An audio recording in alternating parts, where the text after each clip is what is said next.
Talks, Charles City asked to join the group, and I'll accept you in there, and you'll be kept updated on all of our future dates for our monthly events. Every time Charles City Public Access Network posts a video, we'll keep a link in that Facebook group so you can always refer back to it. I want to introduce you to Donna Huffman here from UNI. She'll be speaking on our topic tonight, executive orders. So everyone, welcome her to Charles City. So I have some allergies, so I will hopefully not cough any through this presentation. But Kay told me that you guys want to know more about executive action, so that's what I'm here to talk about. I teach at UNI. I've been there for about 16 years, and right now I'm teaching a course on modern presidency, which is very exciting. It's always exciting, but we have a lot of things to talk about right now. And I also teach classes, I'm an Americanist, as we call it, in political science, and I also teach Congress and campaigns and elections and some things like that.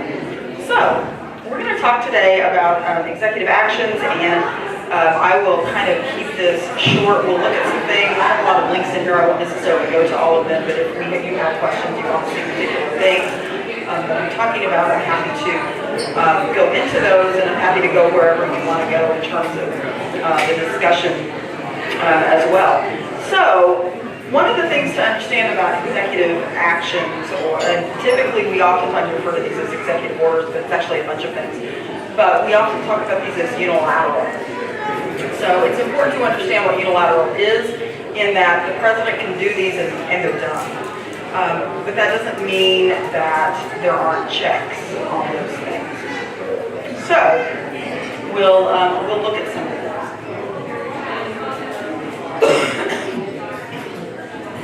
So frequently when we think about executive actions, we think about executive orders.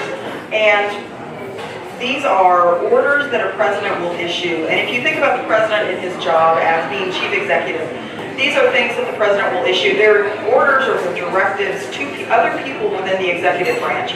So, for example, the president could not issue me an executive order because I don't work with the executive branch, I work with the state of Iowa. He couldn't do that. That's not to say something here could not eventually affect me, but these are directives that are directed to the particular branch that the president heads. So, executive orders. And we also have, you can use an executive order to do what we call clemency. So the only thing here that I'm going to talk about tonight that the president has that is both unilateral and unchecked is the clemency power or the pardon power. So the Constitution specifically gives the president the power to pardon or the power for clemency. And that's actually a kind of an amalgamation of things. You can have a president who will pardon someone. Typically when they do this, it's after someone has served a sentence, they're restoring their voting rights or just restoring the record, something like that. There will also, though, here in this in the term of clemency, commutations. So you will have presidents who may commute a sentence, and of course these only apply to federal offenses. So you may have a president that would take someone who actually is serving time and shorten the sentence, commute that sentence. And then you can also have the presidency in this area do what we call remittances, where if there was a fine, the fine could be reduced in that regard. This is the only thing that I'm going to talk about tonight in which there is no recourse. The president does this and it's done. You can't take it to a court and say that it's unconstitutional, because it's constitutional. There is nothing, this is just a power. So this is the only thing in the Constitution that we see that the president has unfettered power, unilateral and unchecked, is clemency. Now, interestingly enough, if you pay attention to kind of things that presidents do, it is often the case, presidents do this quite a bit, it just doesn't make news all the time. But Barack Obama, as president, did exercise clemency power quite frequently, not any more frequently than other presidents kind of writ large, but did in some particular ways. So Obama sought to use clemency power in a particular way, especially to right a wrong in terms of drug convictions. And so when a lot of people were convicted in the war on drugs in the 70s, 80s, and then sentencing reform came about, they weren't affected by that. So he shortened several sentences there was a lot of press about this, about December, January, about the number of commutations here being particularly high. And that was true. One of the things that wasn't reported, though, was that the commutations that the president did here, they were almost all drug offenses. But they shortened a sentence, but also then indicated that the offender would have to go to drug treatment. And there were then some remittances that were shortened as well. So the clemency power with Obama was used in a really interesting way, because before these were fairly random. Obama used these actually to try to accomplish a policy in terms of trying to right some wrongs that he perceived from sentences that we had from the war on drugs. So that's clemency, and that's all I'm going to say about that actually. But in this area of executive power, we also have proclamations, where the Emancipation Proclamation, for example, was a proclamation. It's an executive action. We treat these essentially the same. The courts treat these as equal in effect. And then the last thing we have here are what we call memorandas, the president's issue. And these also kind of, we can just lump them into this notion of executive action. The one difference that you have here is that sometimes these are not made public, sometimes these are not published. These are our passel of executive actions. So there's actually a few more categories here that I'm not going to go into. These are the main ones. Now, political scientist Kenneth Mayer wrote a book. It was called With the Stroke of a Pen, so you can kind of get the idea that he was talking about executive actions here, what you do with the stroke of your pen as an executive.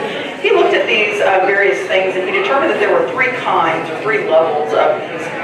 And one is the command executive action. So think of it as a command. The president says, boom, I command this, it's done, and that's all there is to it. Now, again, that doesn't mean there's no recourse here, but here we see an action, the president commands, a reaction, and there you have it. And I'll go into some of these in a bit. Another category that he saw was the organizational type. So one of the things that we frequently see presidents using with these are to reorganize the executive branch. So in the immediate aftermath of September 11th, George W. Bush created, with an executive order, the Office of Homeland Security. Okay, now later, Congress would create, through legislation, the Department of Homeland Security, and then the Office of Homeland Security essentially went away. So, organizational things. Nixon created the Environmental Protection Agency with an executive order. So, you will see some of these doing that kind of thing, organizing, reorganizing, giving directives in that sense. And the last one area that Mayer classifies here is what we can think of as maybe persuasive or symbolic, or kind of facilitating. And I want to caution here that in using kind of the symbolic term, that doesn't mean that these aren't important, because they really are. But they are where a president will issue one of these to get something on the agenda to draw attention to it, or maybe trying to get on the right side of a particular issue in terms of the public. So I'll give you some examples of these as well. So these are our three types. This is what I'm going to talk about and give you some examples here, and then we can open this up. So command executive orders, where the president says something, essentially it's done. Okay? We might think of FDR and the internment of Americans that he did in World War II. And if my link will work here, we'll look at a few of these. I have quite a few links here. I won't go to all of them, but it's kind of interesting, a little bit instructive to look at the nature of these.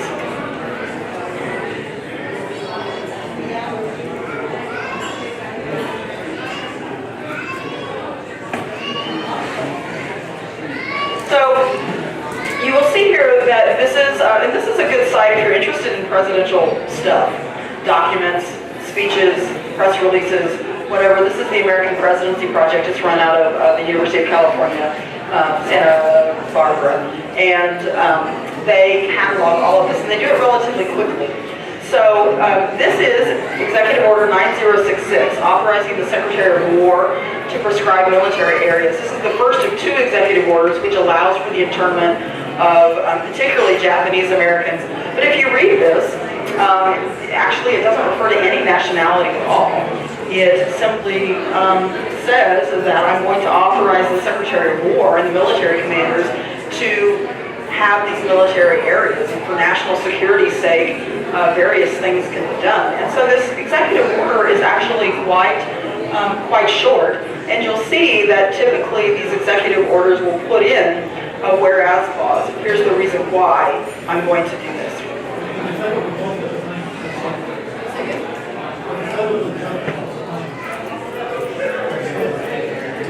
Not this one. This one did not stop. Okay, so this will allow for, and there's another executive order that follows on the heels of this. This will allow for Japanese Americans to be interned on the Pacific Coast in particular. We will apologize for this as a country, but the courts allow this to stand. I mean, it happens. Oh yes, the court could have, yeah, good question. Yeah, the court could have stopped. And we'll see an example, a recent example, right, with President Trump's 2 executive orders that he's issued now related to immigration.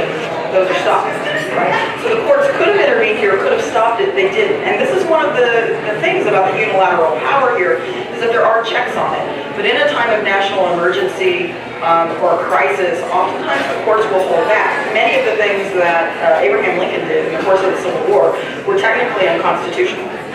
But the court would sometimes say, oh, okay, and it was judged as being part of the prerogative of the president because of the crisis. But the court did not stop this. But yes, they certainly could.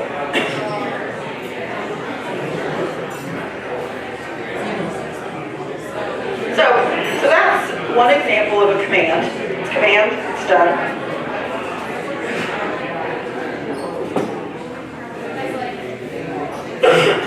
You may know the history of Truman and the Korean War. Truman fired MacArthur. He also did this through an executive action. And this one's kind of interesting. We'll look at it. Like I said, we won't look at all of these, but we can look at a couple of these.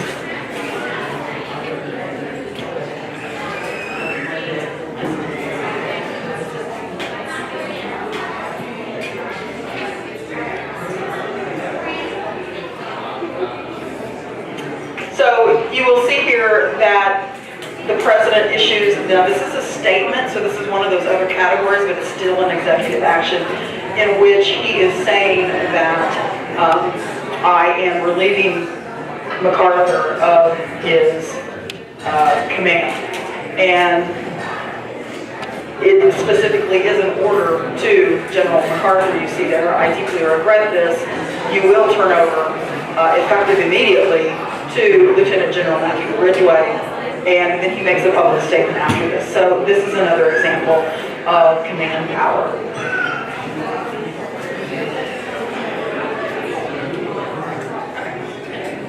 Truman again here seizes the steel mills in the course of the Korean War as well. Now this is where the courts will stop it.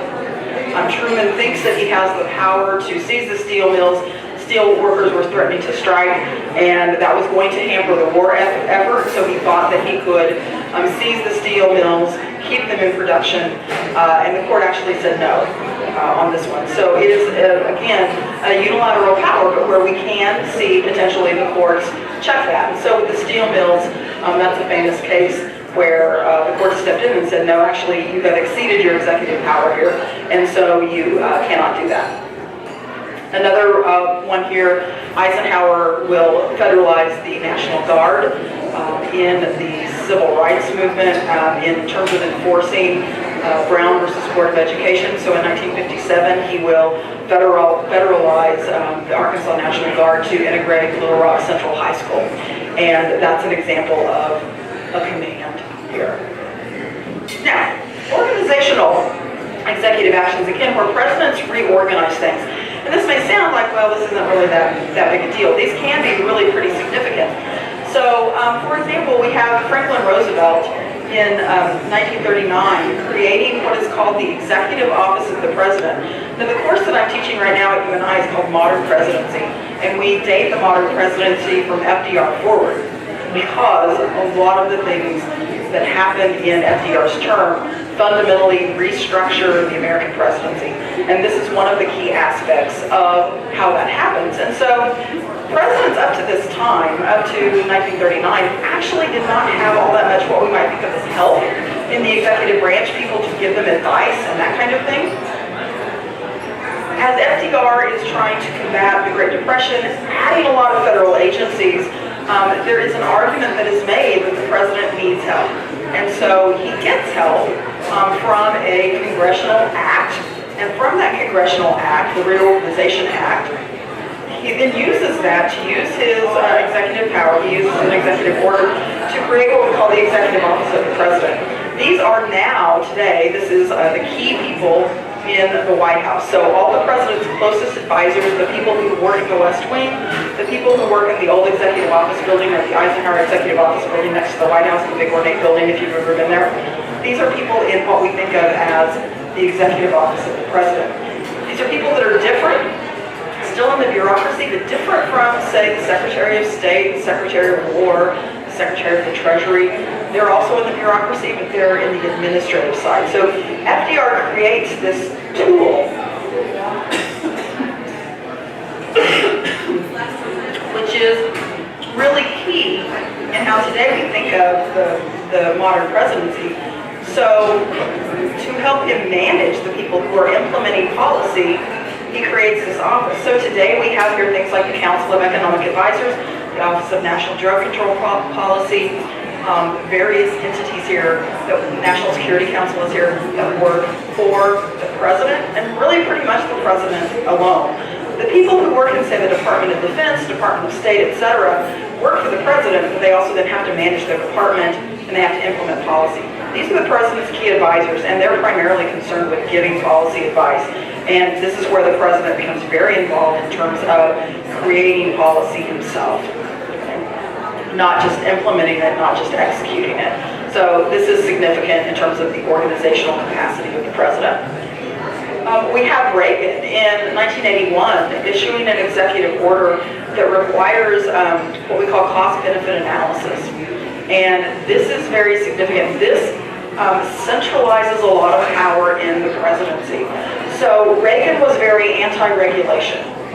So one of the ways he sought to combat what he saw as this proliferation of regulations was to dictate that all of those executive agencies that were promulgating regulations on the environment, on business, on whatever, that before they could do a new regulation, it would have to go through the Office of Management and Budget, which is in the Executive Office of the President, and would have to undergo an analysis, a cost-benefit analysis. That analysis would have to show that the new regulation, in fact, had more benefit than cost, or it couldn't go forward. And this is something that's really, really significant because it, again, centralizes all of this rulemaking, all of this regulation into being coordinated with the president. And so that's very significant. And again, it's an organizational executive action.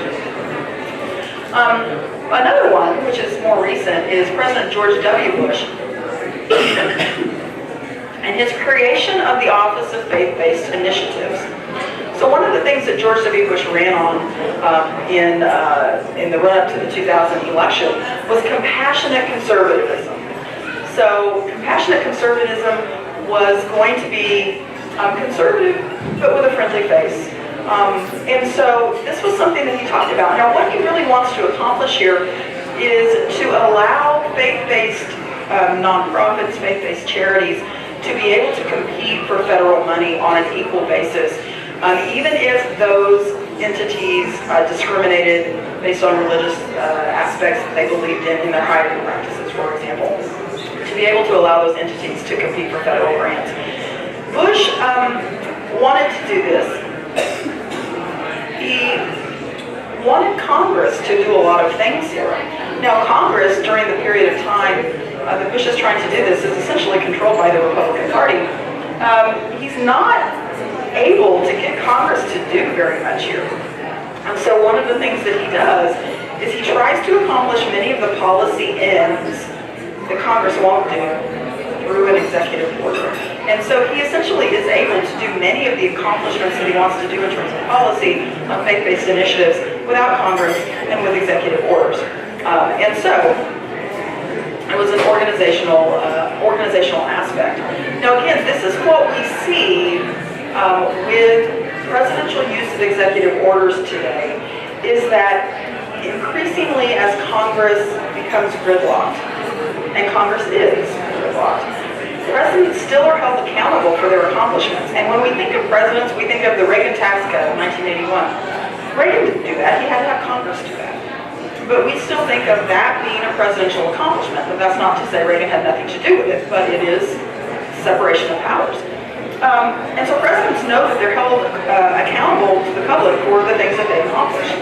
When Congress won't give them the things that they want, they many times can accomplish some, usually limited, policy ends by doing this. And this is what we see with Bush and faith-based initiatives. Another example, a more recent example even that we might see here, would be Barack Obama wanting Congress to do comprehensive immigration reform, and that actually getting through one chamber of Congress but not getting brought up in another chamber of Congress. And so when that happens and that stalls, he does some executive orders, a couple of them, one, the Deferred Action for Childhood Arrivals, what are called the Dreamers, that it accomplishes some policy ends, and then another one called DAPA, which was Deferred Action on Parental. I can't remember what the A there stands for, it's something different. But the court stopped that one, but the Dreamer, even though it's kind of sunset now, that one went through. And so when presidents have been stymied, if you will, by Congress, sometimes they can accomplish limited things through executive orders. The problem then becomes that these aren't permanent, and so a new president can come in and a new president can issue an executive order and rescind what you have just done. And so that is a limitation on these from the viewpoint of the president accomplishing these policy ends. They're not permanent.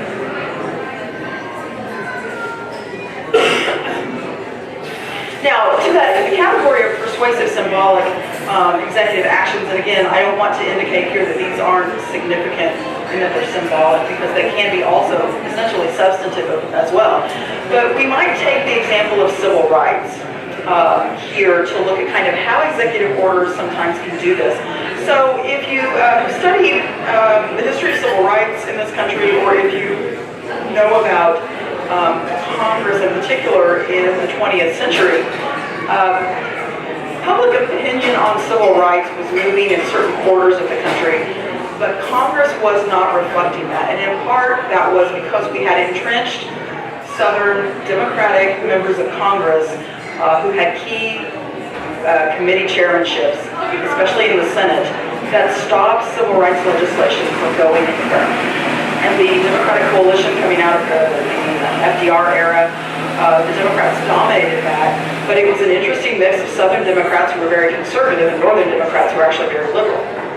And so civil rights was one of the things that Democrats oftentimes kind of equivocated on in some ways, because to take a firm stand on something might alienate a key part of their constituency. And this particularly had an effect in terms of legislation essentially not moving in Congress. And so presidents, Democrats and Republicans, moved some issues of civil rights, pretty small bore, through executive actions. So FDR would create, with an executive order, the Fair Employment Practices Committee that would look particularly at federal contracting.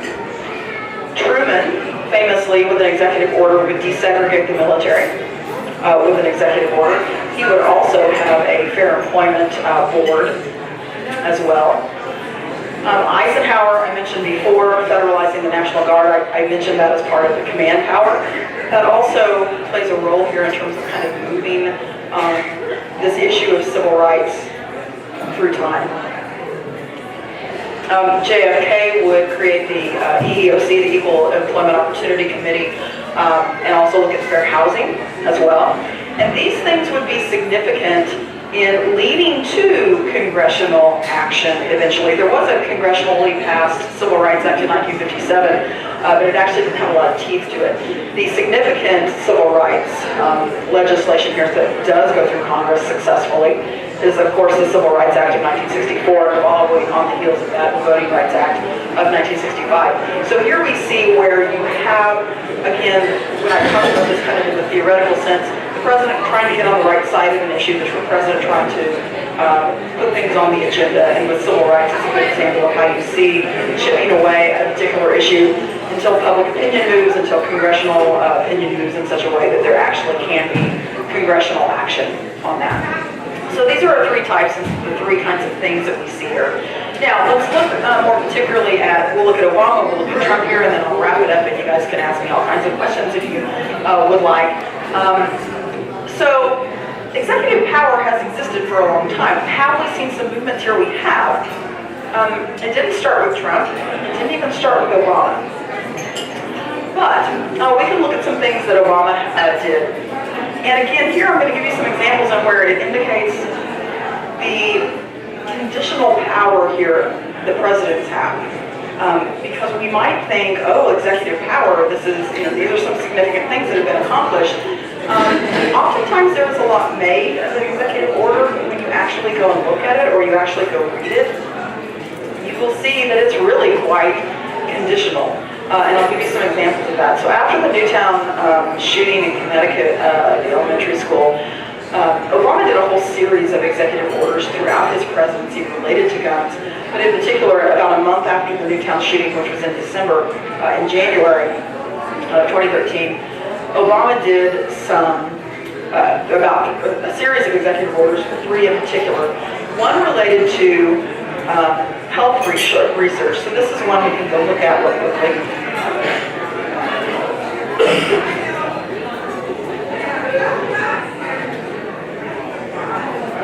So you can see here that this is a memorandum, and he talks about why this is an issue. That he directs, down here at the bottom, the Secretary of Health and Human Services through the CDC to essentially do some research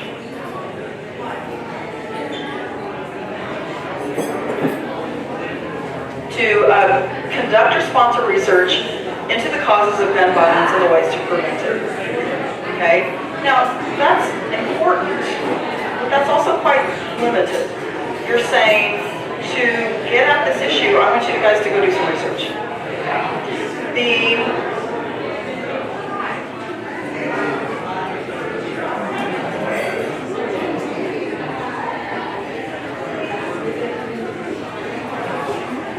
So that was one of them.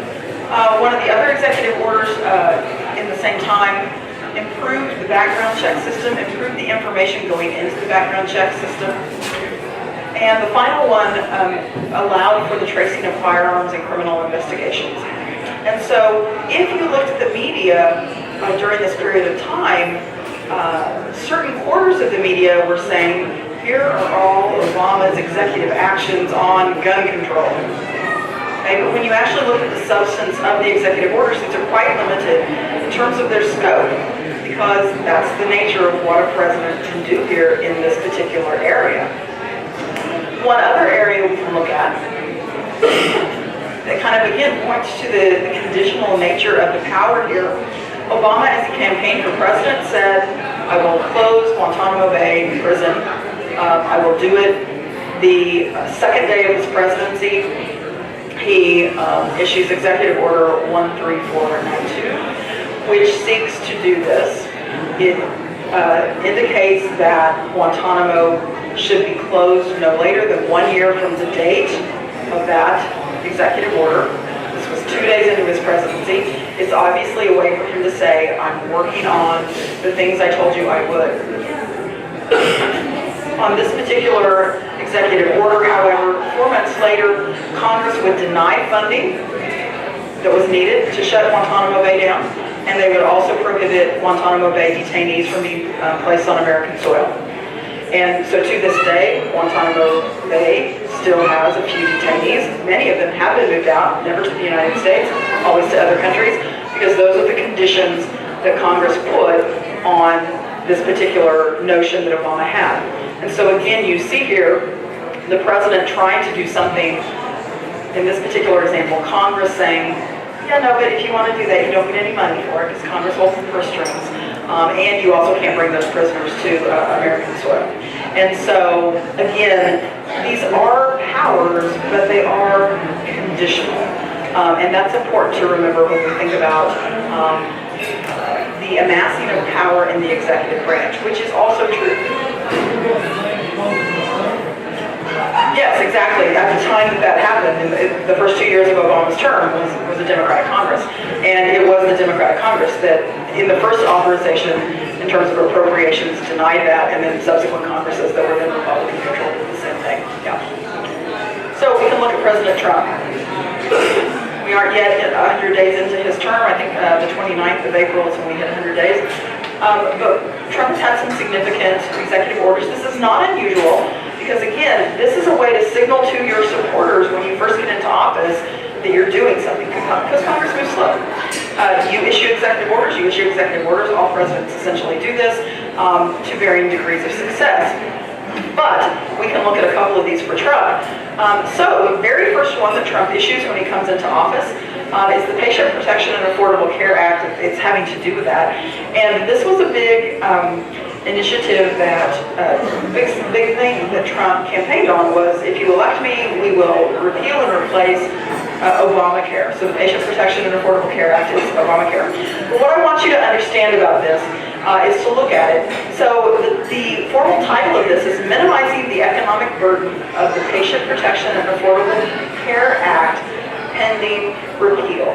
So the president can't repeal this with an executive order. A repeal has to be done through Congress. There's actually very little the president can do here, and that is signaled if we look at the language here. So we see the first section here that it's my policy of my administration to repeal that god-awful act as soon as we possibly can. I'm paraphrasing there, obviously. But section 2, section 3, we won't scroll down this because they're all the same. The rest of the sections begin with this phrase, to the maximum extent permitted by law. A Patient Protection and Affordable Care Act was then, is still now, the law of the land. And presidents cannot, with these, contravene the law. Okay? Now, having said that, there is this thing called discretion. So if you see there on the third line, talks about discretion. The bureaucracy has a lot of discretion, and so what Trump was doing here was saying, okay, push it as far as you can, stay within the law, but use the discretion that you have to make sure that where we can issue waivers we are, where we can do exceptions that we are. And that is what this particular executive order was all about. Again, it was very symbolic. It's the very first one he's going to issue. You'll see there he issues it on the day that he is sworn in. And he can say to his supporters, I am acting. I am acting. Here's the executive order. The media will say, here's the first executive order. It's about repealing Obamacare. But the public doesn't go and read these. And again, this is very, very constrained in terms of what it can do, because the Patient Protection and Affordable Care Act is the law of the land, and the president cannot repeal that by himself with an executive order.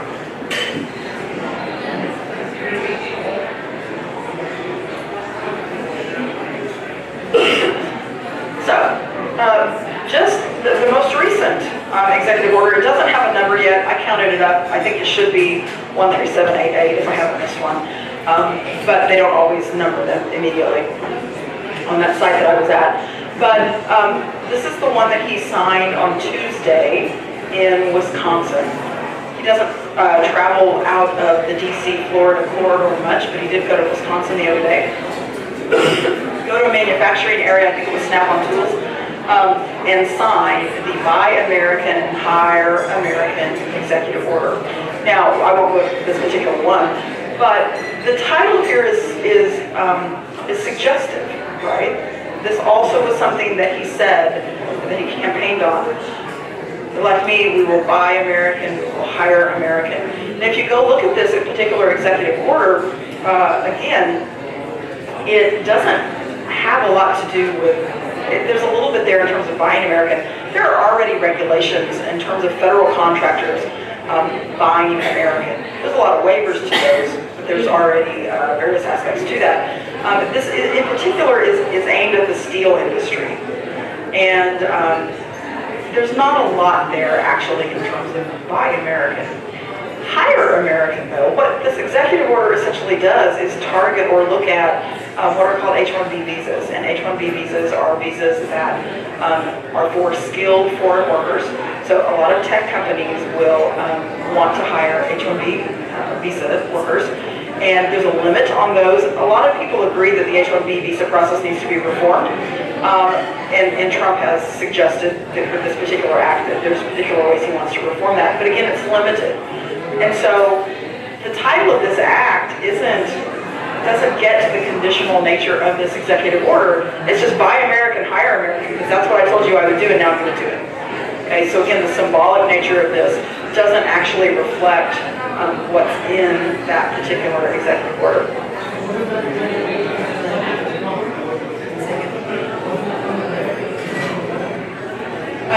Yes, and so that's the other thing here with an executive order is that you can't just the president can't order you to go out to Walmart and just buy the American stuff. It applies to federal contractors.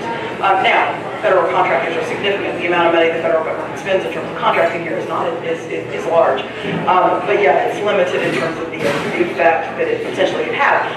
In looking at some of the preliminary analysis of the steel aspect of this, contracting prices are going to go up because it's more expensive to buy American steel if you can even get it. And so they have economic ramifications that actually don't benefit the public.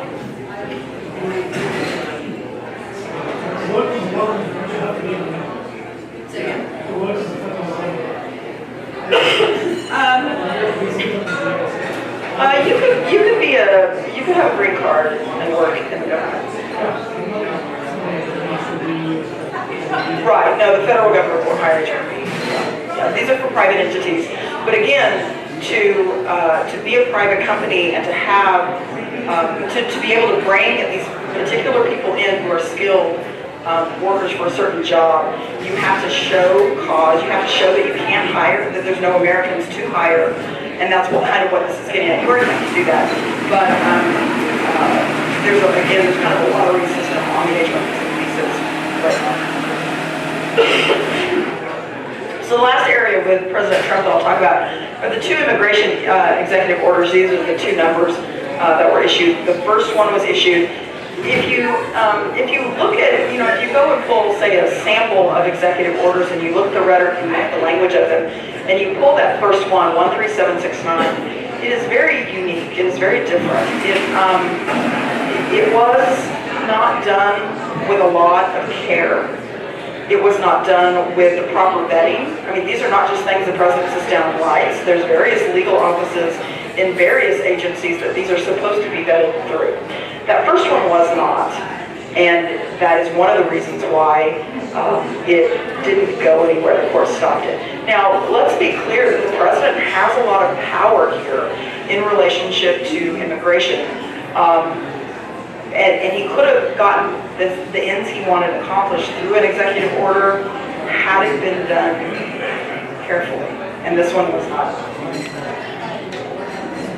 This was the order that some quarters will characterize as the Muslim ban, that was particularly directed at refugees, stopping that for a certain period of time from certain countries. And so this was the first one that caused a lot of chaos in terms of things happening at airports, people being detained at airports, the court stepping in very quickly, making sure that the people who were being detained, who were actually entering the United States legally in many cases, were being detained and nobody actually kind of knew what to do. The court stepped in and made sure they had due process rights and various things. And then later, a federal court stopped that. And then it took about 6 weeks, I believe it was, before the Trump administration came out with the second one, which is the other number there.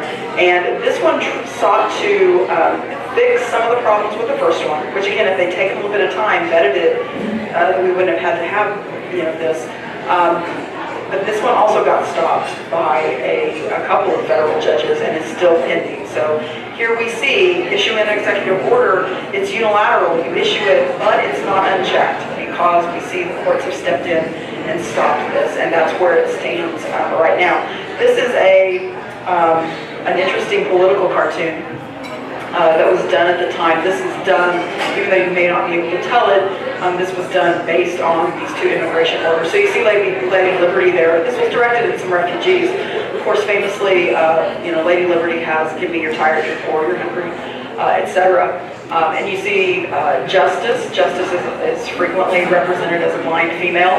You see the scales of justice there, stopping Trump. And this again was done by the cartoonist in particular reaction to the immigration order. So I think this is a useful illustration of how the courts can step in and can stop actions here that presidents do. And again, as we saw with the Guantanamo case with Obama, Congress can also step in and make changes here. So again, unilateral power that the president has, but not unchecked. Now, it is, however, the case that Congress does not step in very often. The courts are more likely to step in on these. It also takes time for the courts to act. It also takes time for Congress to create legislation as well. And so the president has the benefit of that at times in this regard. So to wrap up here, the question becomes whether unilateral executive actions are powerful or not. And it's always useful to put this into proper perspective in terms of these particular actions. And so it certainly is the case that these give a lot of power to the president.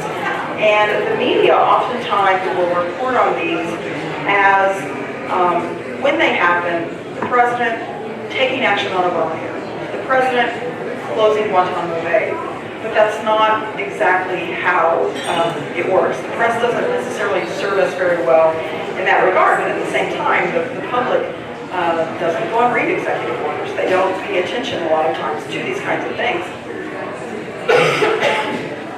So these are useful for presidents because they're quick, they can respond, but they're also limited in nature. Now, having said that, they can still be really powerful.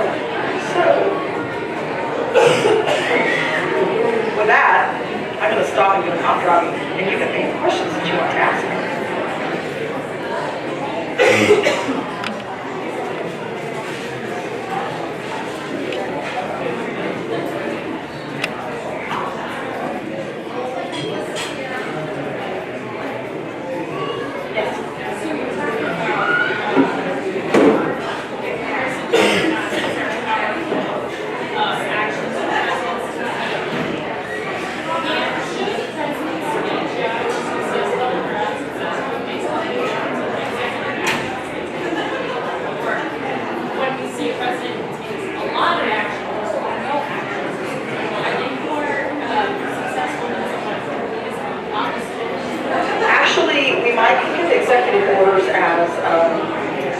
Your last resort as president. So again, when we see Obama trying to help dreamers, Congress can't pass it, he does what he can through an executive order, and then the court stops part of that, a new president can come in and stop that.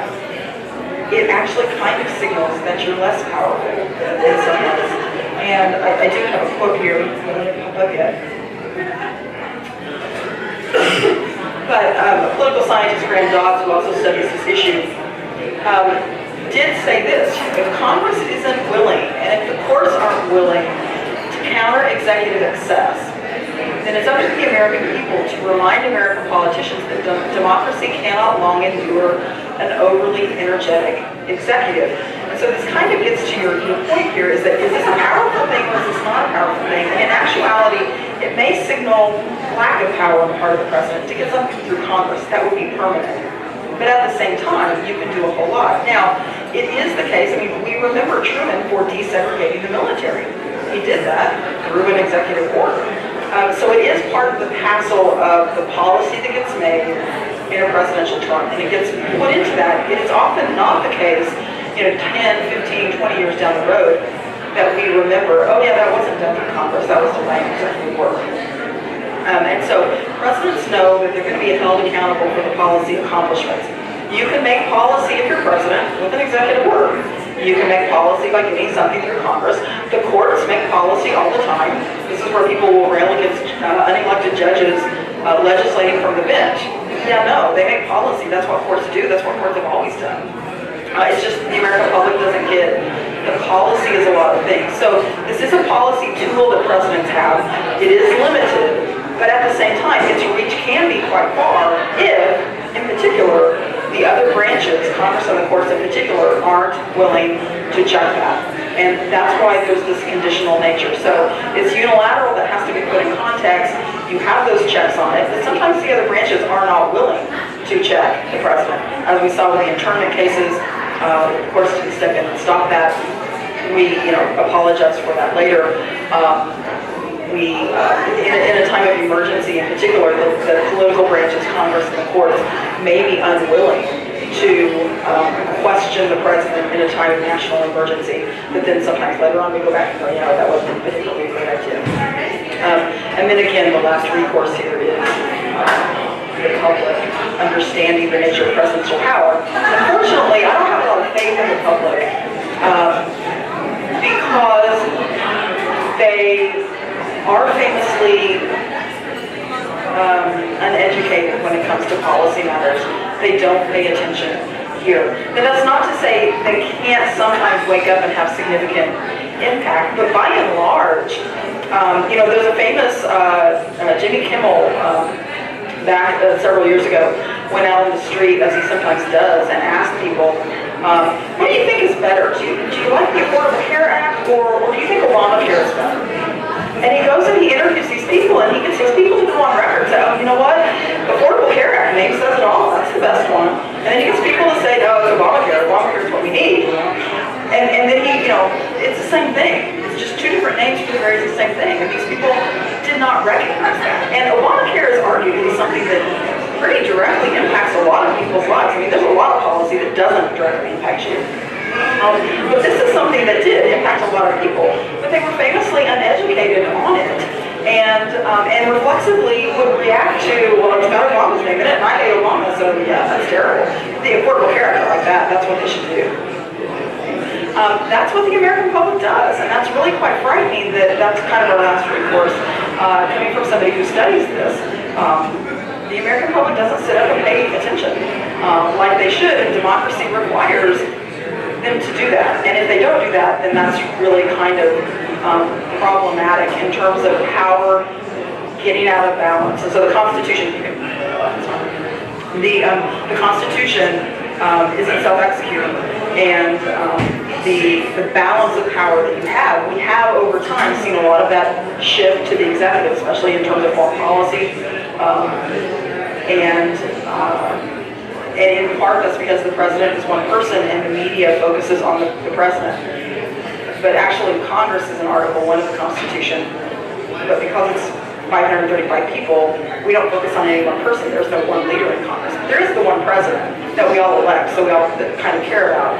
And it portrays this, it gives the public this false impression that the president is the center of government, and that's not true. Then, if you think about how we do elections in this country, presidents come to Iowa, as you know, people who want to be president, come to Iowa in droves, and they tell us all, elect me and I'll do this, elect me and I'll do that, elect me and I'll do this. You want a tax cut, I'll give you a tax cut. Well, but they don't go ahead and say, well, we'll do a tax cut if Congress goes along with it. And that's the reality of it. And then presidents are judged based on whether they fulfill their campaign promises. But we forget that we wouldn't want a president to be able to fulfill campaign promises without somebody checking that. But then that's seemingly what we want. So we get disillusioned. Obama had extremely high expectations when he went into office, kind of because of the coalition that he had. And he wasn't going to ever be able to fulfill the expectations that his followers had of him because it was impossible based on the scheme of government that we have. And so people, some of Obama's supporters got disillusioned with him because he wasn't able to fulfill on say Guantanamo Bay. Well, that's because Congress wouldn't let him. And then you get disillusioned, and then maybe you drop out of the political system, or you say, yeah, he's just like every other politician, doesn't follow through on what he wants, and that's problematic. And again, we wouldn't want a system where we would elect somebody and they do all the things that they told us they would do, because then that wouldn't be, it wouldn't go with our system of government where the power is separated and checked. During the last presidential campaign, there was a lot of talk about how often President Obama used the executive order. Has there been an ever-increasing usage of the executive order of subsequent presidents, or is it just... It's actually kind of difficult to track because executive orders are used for some pretty mundane things too. And so it is true that recent presidents, we started to see this, Clinton, when you start to get really bad congressional gridlock due to partisanship increasing, we do see presidents resorting to executive orders. You don't want to use numbers here per se, but to look at the substance of them, we do see a shift in terms of using executive orders to try to accomplish policy ends that they couldn't get through Congress, and using that as kind of the last resort. And we saw that with Clinton, we saw it with George W. Bush, we saw it with Obama, and we're seeing it with Trump too. And so that is a trend in which, again, the public is partially responsible for that, because the public wants to see you doing things. Well, if Congress doesn't let me do anything because we're Congress, and Congress has never been compliant and has never been quick, then I have this tool. I might symbolically use it, buy American, hire American, but it's accomplished my soundbite. It's accomplished, I did this. You don't have to go read it and know that it really just affects a couple of things. It's called Buy American, Hire American, and I fulfilled it. And that's probably enough for your supporters to say, yeah, see, that happened. So there is a flow of power here to the executive related to the substantive nature of these, that they often are resorting to those when Congress is shutting down.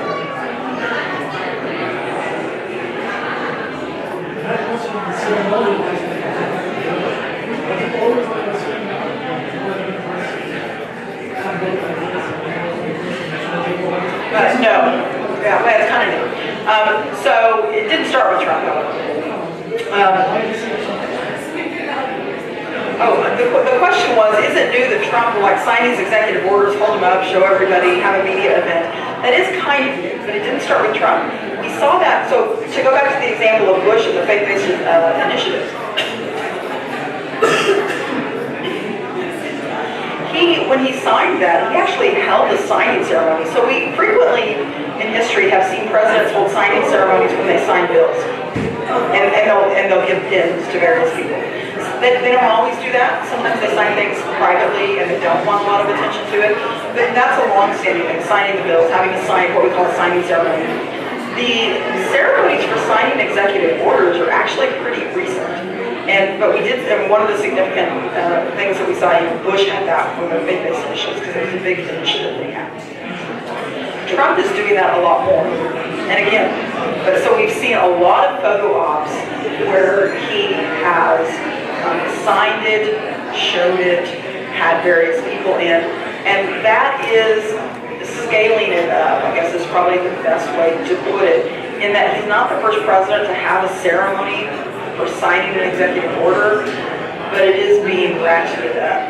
And again, if you think of the accomplishments of the first 100 days, there's not a lot that the president can point to, because the first 100 days is a marker that we have. There's not a lot he can point to in terms of what Congress has done, but he can point to some things in terms of what have been accomplished through executive orders. And so it is a part of the theater, it is a part of the ceremony, and he's ramped it up, and he's using that to his, PR advantage, if you will. Presidents have used to be very restrained. This is one of the things that is interesting with Trump. So he's a president, and in some ways he's a normal president, but in a lot of ways he's breaking norms. In that That's not to say that he's breaking laws. He's breaking traditions, norms that are troubling to people who study the presidency, and he is able to do it. So, some of these I would point to are the tax returns. So there's no law that says a president has to, in a campaign, reveal their tax returns, but every president since Nixon has done it. He's refused to do it. There's nothing that can compel him to do that, absent Congress passing a law or states. One of the interesting things some states are looking at is to say if you're going to be on our state ballot in the next election, to get on the ballot, you have to release your tax returns. I don't know if any of that legislation is going to go anywhere in any of the states, but it's something that they're talking about to try to force him to do that. There is no law that says he has to do it, and so he's not. And he's getting away with it. He's breaking a norm, but there's no recourse. That's one of the troubling things. He is treating the press very, very differently. There is a protected press pool that goes with the president, and he escapes them quite a bit to go play golf, to go out to dinner, and that is very unusual. And again, there's no law that says he always has to have the one person from the press or whoever the pool reporter is that reports for everybody else when everybody's gone home. But it's tradition, it's norm, and he's flouting that. And he can, but it's kind of different.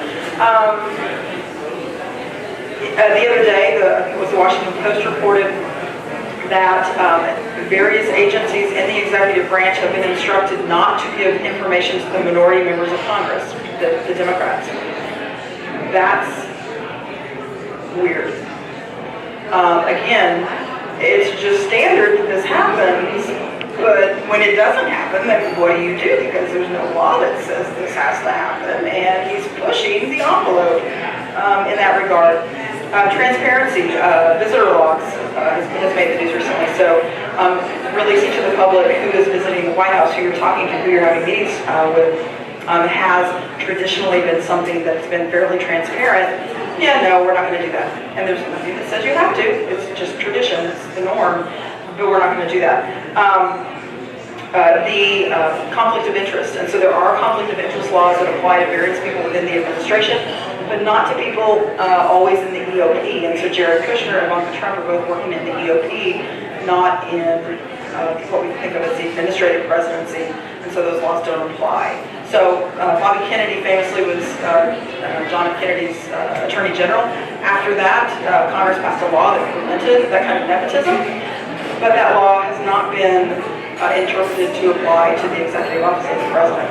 So conflict of interest things going on in terms of, and Congress is complicit here because many of these people, Tom Price, who's HHS secretary now, was a congressman, had some interesting stock buys in terms of healthcare companies, and now he's in the agency overseeing the regulation of these healthcare companies. In previous confirmation hearings in the Senate, that would have made him very problematic, but not in this environment. And so you had some people getting through the Senate who probably in previous eras would have had their nomination withdrawn because of some of the suggestion, not even necessarily wrongdoing, but even the suggestion of that. And so it's an evolution and we see this evolution, and that's kind of the nature of presidential power, is that in the 19th century it's fairly restrained, but because of various changes, technological changes, World War II, we don't go back to isolationism after World War II, we become a superpower. The president always has the military at his command, and we don't demobilize the military, and presidential power and foreign policy increases. We're seeing some of the same things in terms of them, pushing the envelope in terms of executive power here. That suggests to a lot of people who study the presidency, who are wary of presidential power, that this is problematic. Now, the Bush administration, the George W. Bush administration, had various people within the administration that were very clear that they thought enhanced executive power was a great thing, was a good thing. They even had a term for it, unitary executive power, which essentially said to the other branches, you kind of have to butt out of what happens in the executive office. And again, that's kind of in limbo the courts, when they do step into these areas, sometimes don't say anything clear. They may still leave interpretations of various things murky. And when there is a vacuum of power, presidents step into that. So it's kind of the old adage of you let the nose of the camel into the tent, eventually the camel is going to be in the tent. Presidents move into that when there is a vacuum of power, and it has historically served to aggrandize the power that's situated in the presidency, both in terms of, especially in terms of foreign policy, but also in terms of some of the domestic things that we see here as well. About the presidential pardon and kind of the limits on that. I thought of like a few different scenarios. Is it applicable only to U.S. citizens? Like the President Obama had pardoned the war during the war criminals that were able to obey and release them? No, well, those people have not been charged, and that's part of the issue. So it has to be, so governors have pardon power for state crimes. For the president, it has to be a federal crime. So if you were, somebody convicted on a state charge, the president can't do anything about that. You have to appeal to the governor. There are limits on it. So where someone has been charged, there's nothing to do there, and that would be the case with the Guantanamo Bay prisoners because they haven't been charged with anything, and that's part of why they're in legal limbo. There are, I would say, some public opinion conditions this somewhat. So one of the pardons at the time that Obama was doing a lot of the clemency stuff in December and January this year before he left office, related to the drug offenses that I talked about, but one of them was Chelsea Manning. And that was not a pardon, it was a commutation. And so that got negative press in some quarters, but it didn't really matter. Now, one of the things that you see interesting here, if you go back to the George W. Bush administration and you look at Scooter Libby, Scooter Libby was a staff member for Dick Cheney. And he was implicated in the leaking of Valerie Plame's name, who was a CIA officer. Her name got outed. That's illegal. He got convicted of that. And had a prison sentence, had a fine. The president, and this was Dick Cheney's right-hand man, the president eventually commuted his sentence. So he never had to serve time because his sentence, his actual serving time hadn't started yet. Before he went off to prison, the president did commute the sentence, stopped it, left in place his fine, left in place the fact that he was still convicted, so did not pardon him. And this became a source of friction between Dick Cheney and George W. Bush that, if you believe in various press reports, Cheney was still lobbying Bush the day he was going to Obama's inauguration.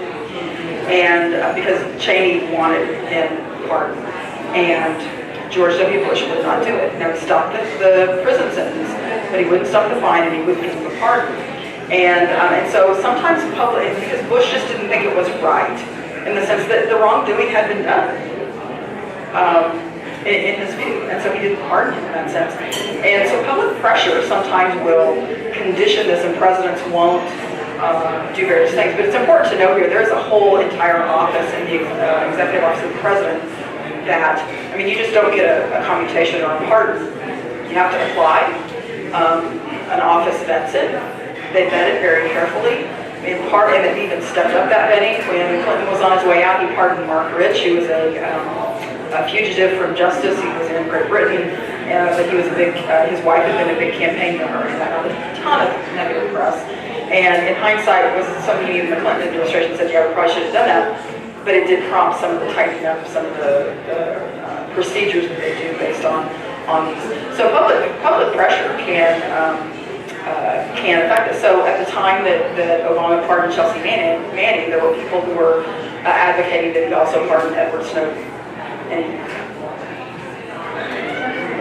like if someone was convicted of treason, are there charges that are off limits? yeah, well, no, not here. Impeachment is off limits. The Constitution says you have the pardon power except in cases of impeachment. So this confuses my students a lot because they say, well, wait, we're pardoning Nixon. Yeah, Nixon wasn't impeached. He resigned before he could be impeached. Now, he almost certainly would have been impeached, but he resigned before that, and so Ford could pardon him. Conspiracy theorists think there was a deal there. We'll leave that for another day. At the same time Obama was leaving office, the children of Ethel Rosenberg were lobbying the Obama administration to give her a pardon posthumous because she was put to death and she was convicted of treason. And he didn't do that. And so sometimes, again, this is restoring the good name, restoring voting rights, if you're still alive. So no, it does not. It extends to everything, even treason, but it doesn't extend to impeachment.